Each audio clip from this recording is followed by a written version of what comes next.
Hi everyone and welcome back to Snippit Sports Science Podcast, proudly sponsored by eliteform.com. Chris Gavilio here. It's been a while since I've been on the air in this podcast, and I must say thank you very much to Jared for holding the fort for the last couple of months. It seems like we've been swapping roles. I've supported him earlier on when he was getting his thesis done, and I've been busy working on my own projects in the last period of time, and he's really held the ship together just recently. So thank you very much to him. And thanks to all your listeners. Like, I was looking at the stats the other day, and we're definitely getting up to a lot of subscribers, some really good listens there, and some good engagement through social media. And actually, I've just realized that we are heading close to episode 100. So that's a pretty cool effort from us, I like to think. According to the board here, I think this is episode 98 or 99. So close to episode 100. Thanks for bearing with us for the last couple of years, and also thanks again to eliteform.com for sponsoring the podcast.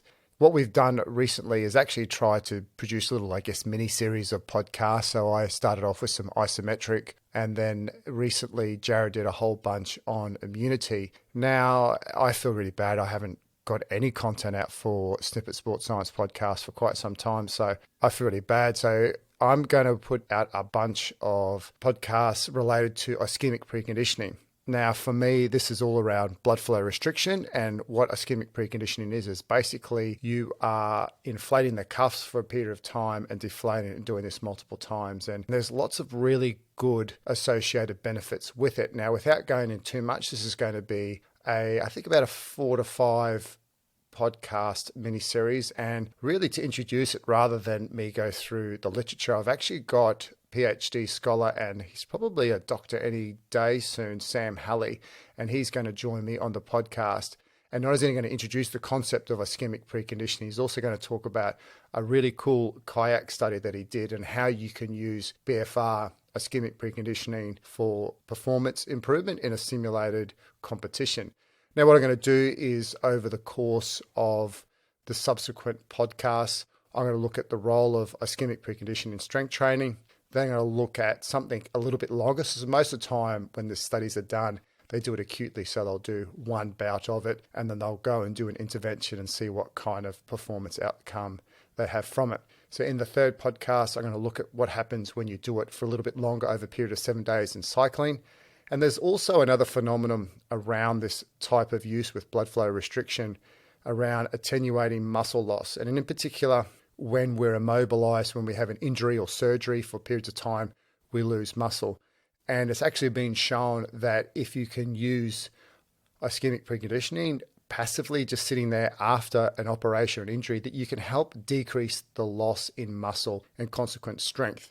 And as it's well known out there, if we can decrease the loss of a muscle post-surgery or post-injury, the greater the rate of recovery. Therefore, it's a really great tool for you to use. This interview with Sam was actually on my other podcast, BFR Radio, where I just talk about all things blood flow restriction. So I feel like I'm cheating a little bit, but I'm really keen to get some content out there.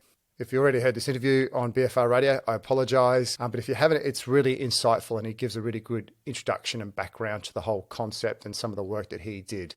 I'll see you at the other side with a little bit of a wrap up, and thanks for joining us on this episode on ischemic preconditioning.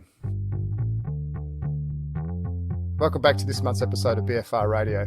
And something a little bit different. Normally I review an article and go into someone who is doing BFR in a practical sense. I've got a little bit of both, and what I've got is PhD scholar, in fact, he's got his revisions in. His name's Sam Halley. Welcome aboard. Thanks, Chris. Nice to be here, mate. Yeah, we've been talking about this for a little bit. I met Sam at a strength and conditioning conference a few years ago, and we had some great conversation in the hallway, and I said, you got to come onto the podcast. And at the time, he just wasn't ready, and he has submitted his PhD. You want to just tell us where you're at with your PhD at the moment? I started my PhD in 2016, ran out of funding early 2019, and submitted late 2019. I know that my thesis has been marked, and the revisions are due any time in the next week or so. It's exciting times. An immense relief when I think you first submit it, and then I guess it's holding on, just waiting for that final confirmation. That's great work. Feels good. So, Sam, how about we just begin normally a little bit about yourself, your journey into academia, into the area of BFR, before we get into the article today, or the articles. Sure. So I originally did a Bachelor of Science back at the University of WA. Started like 2011, and I started in chemistry, actually. So I finished a full chemistry major in a Bachelor of Science, and then I decided towards the end of that I'd tack on a second major in sports science, purely because I just found it was really interesting. I just drop into my brother's lectures and just sit there for a bit. I think the chemistry background has made me potentially a little bit more analytical with my judgments in sports science and give me maybe a bit of an advantage there. So after I finished my double major, I went into an honours research project that was a conjunction between West Australian Institute of Sport and UWA. So at the time, my supervisor, Dr. Martin Binney, who's a physiologist at WACE, and my head supervisor was Dr. Pete Peeling. And initially, I didn't care whatever research project that I did. I just wanted it to be in a high-performance sport because I just saw that was such an amazing thing to aspire towards. So essentially, the topic of ischemic preconditioning was just handed to me by Binney. And he just said, look, mate, we've got this performance-enhancing technique. We want you to have a look into it, and we've got a project for you. Are you keen? So I just took that and went with it.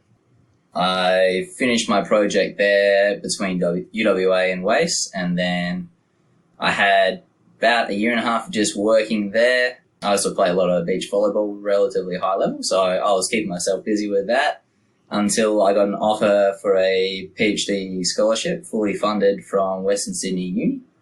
So I made the leap over from Perth over to Sydney and jumped in with Dr. Jason Siegler, Rick Lovell and Paul Marshall at Western Sydney Uni, and had 3 and a bit years there of torturing those guys with my superfluous writing style until we're done. So yeah, I've come out of it. I've had a lot of fun doing it.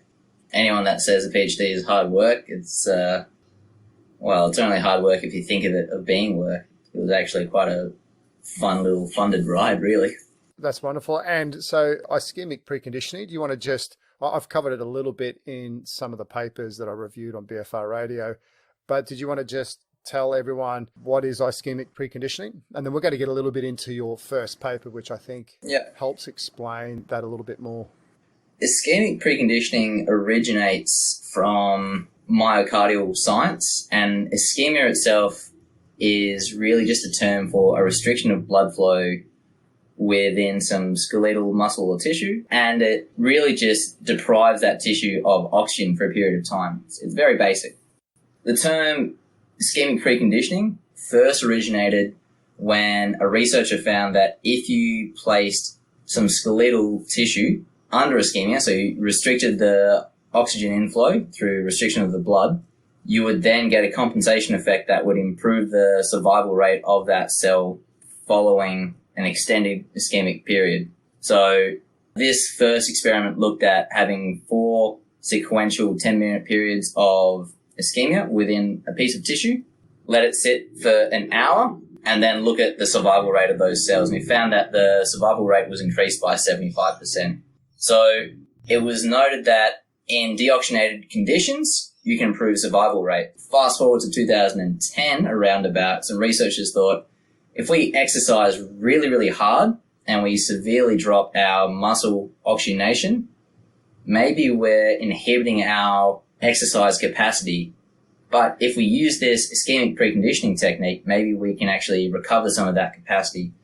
So the researchers looked at using blood pressure cuffs around a muscle mass and inflating it for about 5 minutes on, and then deflating, and whilst it's deflating, you put the blood pressure cuff around another skeletal mass. So you can put it on your arms, you can put it on your thighs, so alternating. And what this did was it showed that if you did around about 30 minutes of ischemic preconditioning on your skeletal mass prior to an event, you could improve your performance by around about 2 to 3%. I think anyone would take that, especially at that elite level as well. With respect to that, you spoke about the heart. That was with animals. There was also some good studies out there, in particular around myocardial infarctions as well. Is that correct? Yeah, definitely. So the techniques spent from the early 80s through till now. It's really proliferating through myocardial research, and it took through until around about 2004 for that to evolve from being more of a invasive procedure of like arterial cross clamping to then evolve into just using a blood pressure cuff. So as soon as it made the jump into using a blood pressure cuff, I think it becomes a much more applicable technique to use in sports science. That's right. So we're fast forwarding from medicine into sport. A few studies are starting to show we've got a few % improvement of performance. And, you know, I've used the word money for jam or money for rope. You're essentially sitting there, you've got the cuff on, inflating, deflating, about 4 cycles over a 30-minute period, and then you just go and perform. That's correct, isn't it? You're just doing nothing during that period. Yeah, and you're looking at a period that's not going to impede upon a warm-up either. So you look at the research right now and the mechanisms that are involved, somewhere around about an hour before any sort of activity looks to be pretty useful. So you can sit there for your 40 minutes, complete your preconditioning, and then go into whatever warm-up that you need for your event, and then probably another 30, 40 minutes you can start your event. That's fantastic for those people who are looking at competing. And I think the big fear is that we're doing something extra on top of what they're already doing. There's no energy cost. You're just sitting there and, you know, you can actually just obviously just be talking to your coaches or to your fellow teammates as well. Let's then move just briefly into your first paper. Just, I guess what I'd like to tease out in this is some deeper understanding around ischemic preconditioning, just so it gives everyone a little bit more understanding on how that leads into paper number 2, which from an applied viewpoint this is just absolute gold, paper number 2. So just give a little bit of a deeper meaning to help explain potentially what we might be seeing in paper number 2. So the fundamental takeaway that we get from paper number 1 here is that ischemic preconditioning is somewhat task dependent. And we found that in the lowered oxygen environment, so when we are performing in hypoxia, IPC tends to be a little bit more effective. So we found that when you weren't taking in hypoxic air, you didn't get the benefits in this exercise format. But when you were taking in hypoxic air, you would get an increase in deoxyhemoglobin accumulation, which would represent that you are having an increased delivery of oxygen to your muscles. So fundamentally, the harder that you're working and the more stress with your muscles, the more effective that IPC will be. So it really shows that in the lower intensity stuff that you're doing, it's not really going to have any sort of effect. But the harder that you are working and the more threat, because we kind of travel back to this whole myocardial origin, the more threat that your body kind of perceives there, the better that this endogenous mechanism, so this internal mechanism that's already there, is going to be activated to improve your performance by supplying your muscles with oxygen. So if we think about in a practical sense, rugby sevens, repeat sprint efforts that the athletes might be doing, you know, if we can find ways of improving the oxygen delivery to the muscles, that's obviously going to have a performance benefit over repeat sprint bouts during the game. Certainly. There's some very mechanistic things that go to show that your rate of PCR resynthesis is going to be accelerated with this. But again, it's like, how badly is your system already stressed? And that's when the IPC is going to have the biggest effect. That's right. And in your paper, you also looked at some other measures as well. So typically from a performance or a S&C background, we would think about just time decrement, power output, weights lifted. You're also looking at some other aspects as well that potentially might give a bigger picture. Is that correct? Yeah, so in this current paper, we wanted to look at the development of peripheral and central fatigue. We used a combination of EMG and superimposed twitches to really probe that pathway. So whilst it's not a direct observation of exactly what's going on, it gives us a pretty good inference. There was speculation early on that IPC could have some sort of effect on the neural pathways, so the neural development of fatigue. So we really wanted to see Was that originating from potentially an increase in voluntary activation of the muscles, or was that something that was happening at the level of the muscle? So throughout all this, we monitored our power output, the work done. We looked at potentiated twitch torque as well as a measure of the peripheral fatigue development. And we looked at voluntary activation as a measure of the central fatigue development, almost in an ironic twist throughout my PhD, which was focused at this potential neural effect. We didn't find that there was so much of a neural effect at all, which is, as a PhD, you're looking for that big effect. That would be your thing. And it's a lot harder to write about null effects, but we didn't find that there was any sort of physical effect within this exercise protocol. But again, it kind of highlights that it is very much task dependent. If you look at some of the other exercise protocols that are used, where you might be doing successive repeat efforts, but they're extended and they have a greater taxing on the aerobic system, then you'll probably be more likely to find an effect. But when you're really looking at these short, sharp intervals like this, where there isn't so much of a taxing on the aerobic system, we didn't find as much of an effect. Yeah, and just to put it in context there, in the paper, you did leg extensions, a simple way of just saying it, just leg extensions maximally versus, say, in these other papers, which it might have been some sort of Wingate cycling test or a running test or so forth. My most favorite example out of all these research pieces on IPC and hypoxia in particular is the 5K cycling time trial. And that was like a Francois Bilot, Penelope Paradis-Deschenez paper. Those guys found great performance improvements if you use IPC, something to the magnitude of around about 2.5%. But under hypoxia, they increased that performance increase to around about 3.5%. So that's kind of a nice little example of how exactly this can be magnified. I think as researchers, you always want to show that you've made some sort of great discovery or added to the body of evidence that's out there to say that, yes, it is a good thing. But sometimes I think also it's not a bad thing as well to some experiments just to show, hey, this is what it is. And then leading into paper number 2, which I think, everyone's going to really, this is the nugget of gold that you're about to expose in my opinion. But was there anything from your lessons learned in that first paper, which you took into paper number 2, perhaps?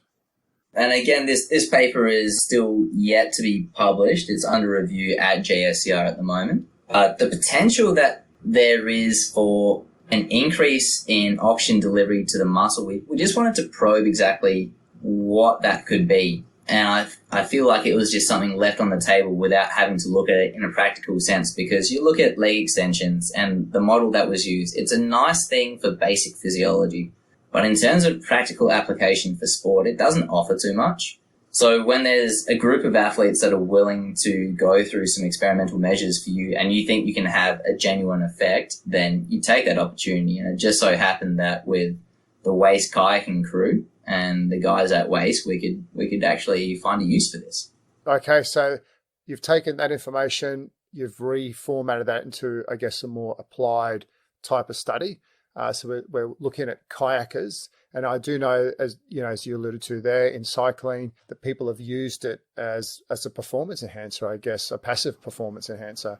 Obviously the paper's still in review, but you're able to allude to what happened within this paper.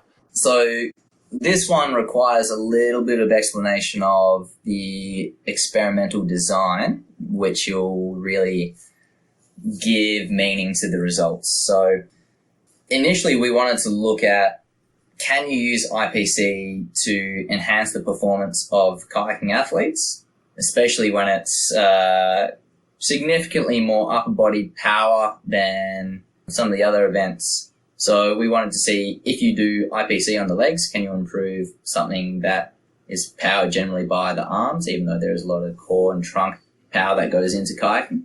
Secondarily, we wanted to see the real life application of this. So kayaking is an event where you often have multiple events in one day. So you might have a heat and a semi-final on a single day, and then the next day maybe you have a final. So we wanted to say, is it viable to use in some sort of regatta where you have 2 events? So the experimental design had 2 separate time trials that was spaced out by 80 minutes.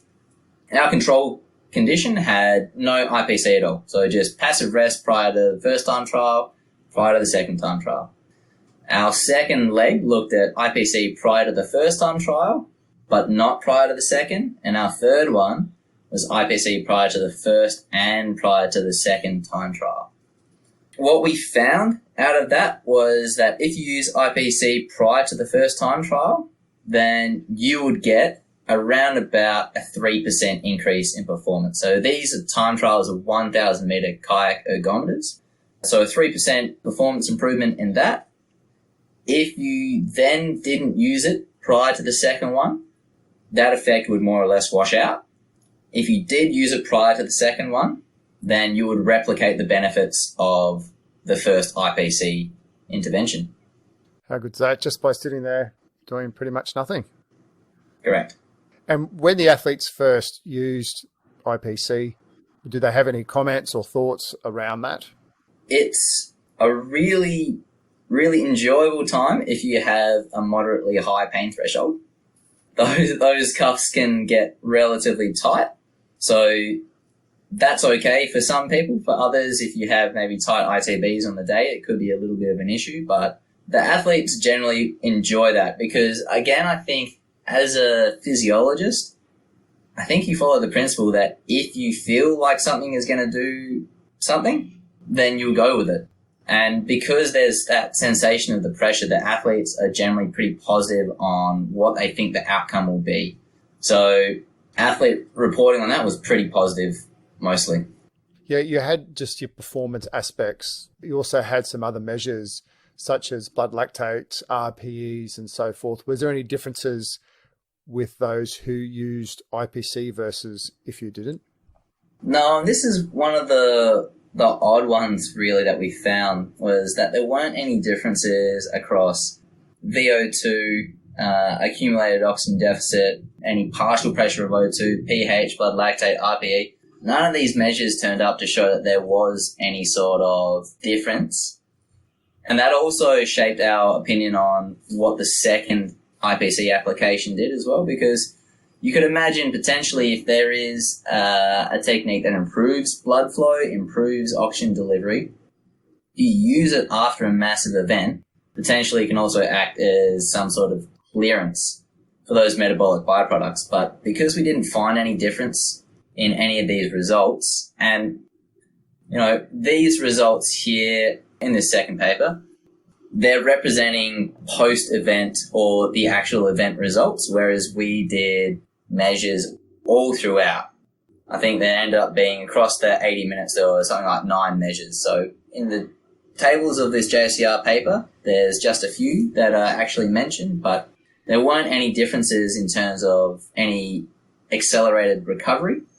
But I think that then sheds light onto the mechanisms of what's actually happening. If we don't have any changes in VO2, AOD, or any lactates, then something I think is probably happening within inside the muscle cell that is probably driving this increase in performance.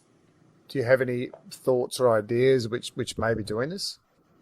I can give you some ideas. I think that there is probably some sort of reduction in reactive oxidative species that interacting with the mitochondria to enable it to operate more efficiently. There's a lot of research that's been done in this in the medical side of IPC research.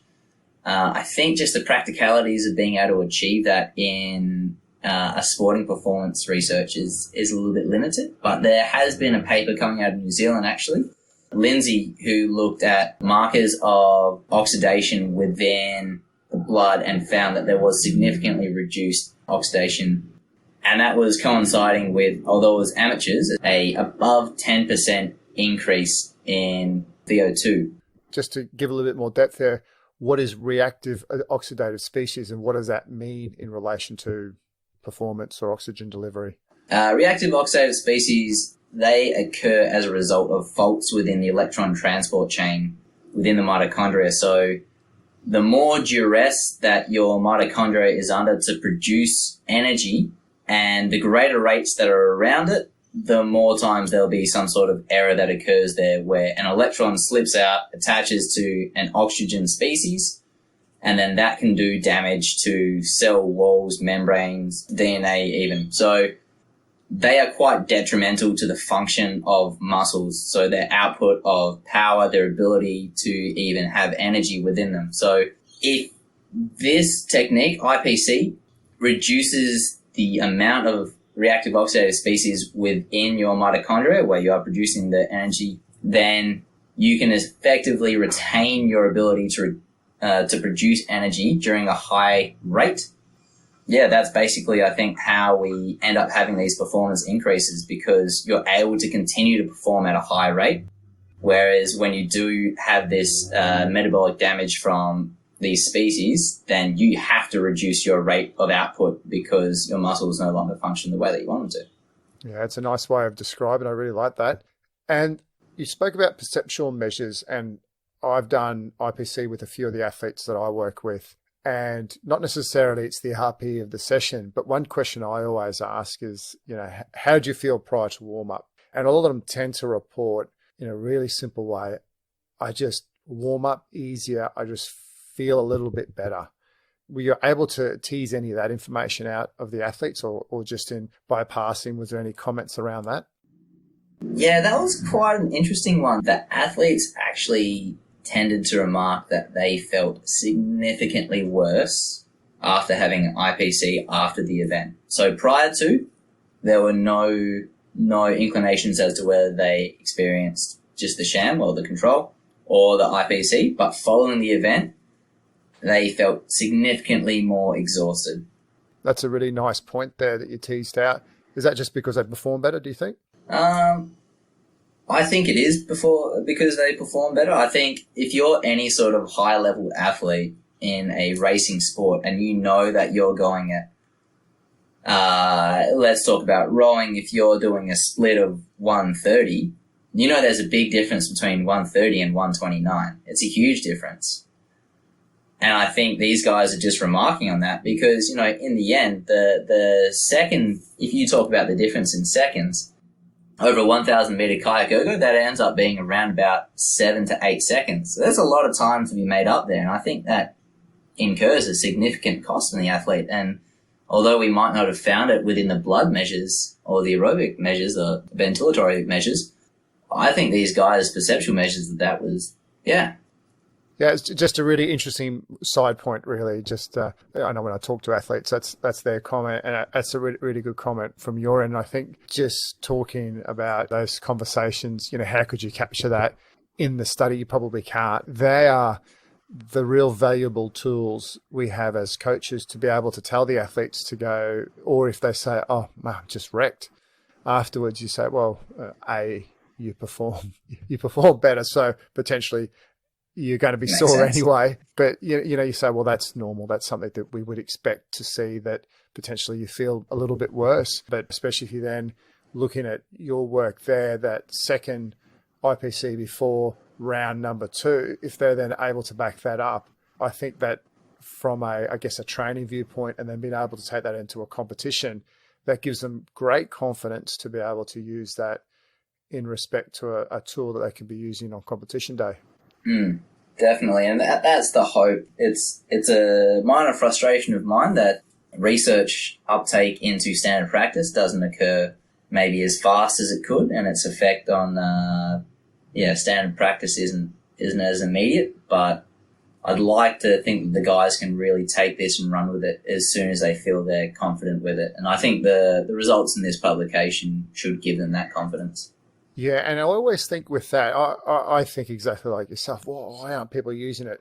But I guess now, as I've been doing a lot longer, is that if I get one person to do it and they have a positive experience, that's a good thing. And typically it's a slow uptake, and that's just the nature of the beast until, we could be having this same conversation in 5-10 years time and it becomes the norm, and they'll be looking at something new as the additive intervention that they might be having.